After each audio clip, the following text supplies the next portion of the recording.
Here's my review of The Descendants. Finally.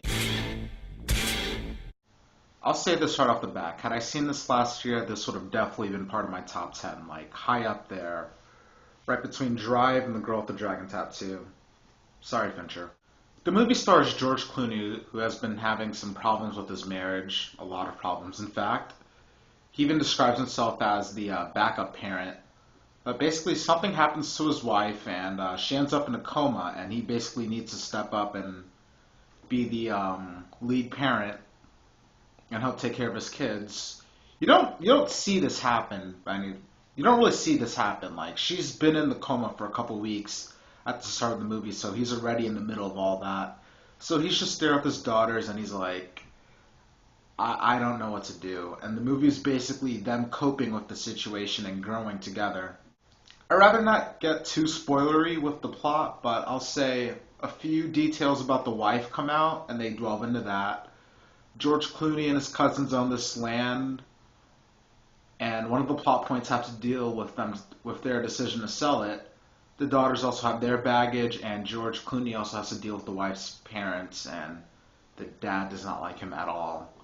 And I'll say this about the movie. Out of all the movies that tackled the issue of Alzheimer's this year, like out of Friends with Benefits, Rise of the Planet of the Apes, and 50-50, I'll say this one was the first to really get the emotion out of it and give you like a better feel of what the disease really is and how it affects the people around them.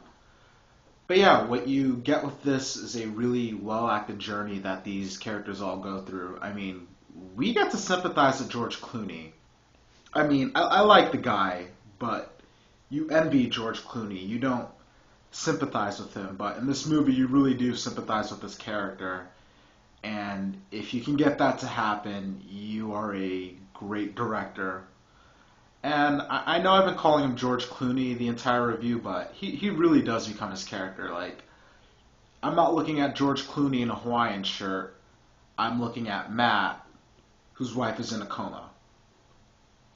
Oh yeah, this movie takes place in Hawaii, by the way. I don't think I mentioned that earlier. And the movie did a pretty good job of breaking a lot of the assumptions that we make about Hawaii early on. But now, getting back to the acting, all around, great acting from the whole cast. Even though the younger daughter did put me off a little at times. Some people are also put off by the character Sid, like the older daughter's friend, but I liked him. Even though he made me cringe, he will definitely make you cringe in certain scenes. He kind of reminded me of Taco from The League in like a really good way. Alexander Payne directed this wonderfully. There were a few moments that were meant to get some emotion out of you, but I was just too impressed with what he did to get sad. Like, there's just one scene early on where the older daughter is about to cry, and he does something with the camera, and instead of just feeling her pain, I was just like, nice! That was weird. If I'm going to be honest, what was the point of her character being 17 if she was wearing a bikini in like half her scenes? But despite that tiny gripe, The Descendants is definitely something you should see in theaters if you haven't already, and congratulations on the Golden Globe.